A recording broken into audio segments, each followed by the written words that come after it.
Hello and welcome to Dungeons and Dragons and drawing your player characters based only on their description, where I, a total D&D greenhorn, draw and design your characters based only on text. Mr. Changeling, bring me a change, dum dum dum dum. As someone who is slightly obsessed with the Spiderwick Chronicles and the whole world built by Holly Black, I was really pleasantly surprised to see a changeling race in D&D, even though they're pretty different. Let's have a look at Nox here. He is a paladin of the god of punishment and retribution. Nox also has roguelike tendencies due to their background as an urban bounty hunter, basically just a hitman. His story is that he was abandoned in a swamp as a child, so he learned to hunt and kill to defend themselves. He became a bounty hunter to earn money, but one day was visited by a deity, which is whore, who he became a paladin of. But he always kept his sly nature. He also has something against wizards. He is very charismatic and persuasive. Really nice description here, very short and sweet. So let's get to it.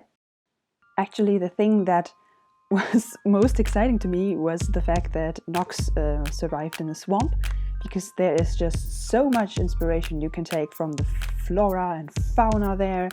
So I did a Pinterest deep dive, as always, and I found some nice reeds, I found some nice plants, some nice birds, water things, and I also found dragonflies, and this hit me like an asteroid, because I think dragonflies could work well with the whole ghostly white shape-shifting kind of deal, because they also go through a metamorphosis and their wings are like many bug wings, very iridescent.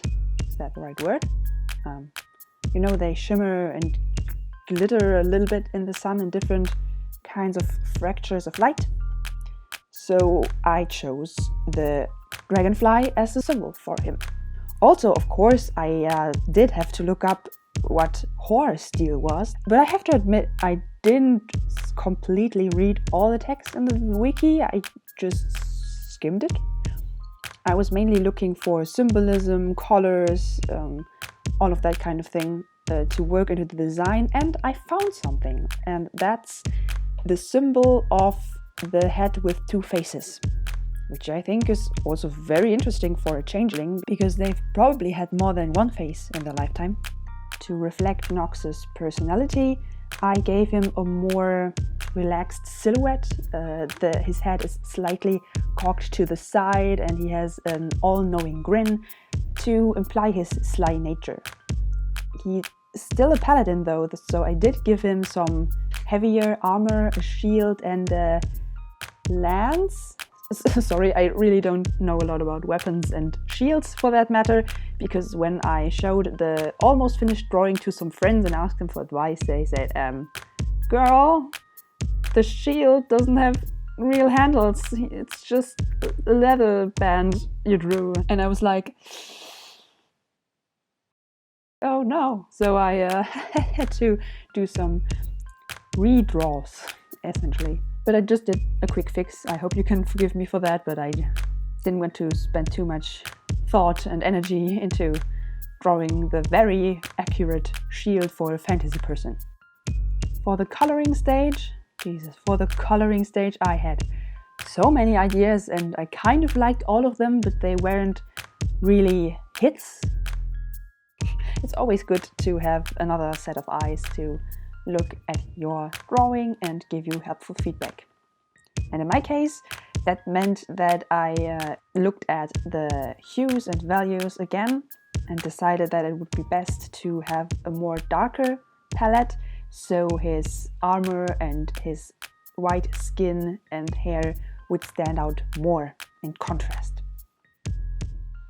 I was also inspired by the iridescence of the wings of dragonflies, so I gave his armor more almost pinkish highlights, and it's also an emblem on his chest plate, and the symbol of horror is on his shoulder armor pieces.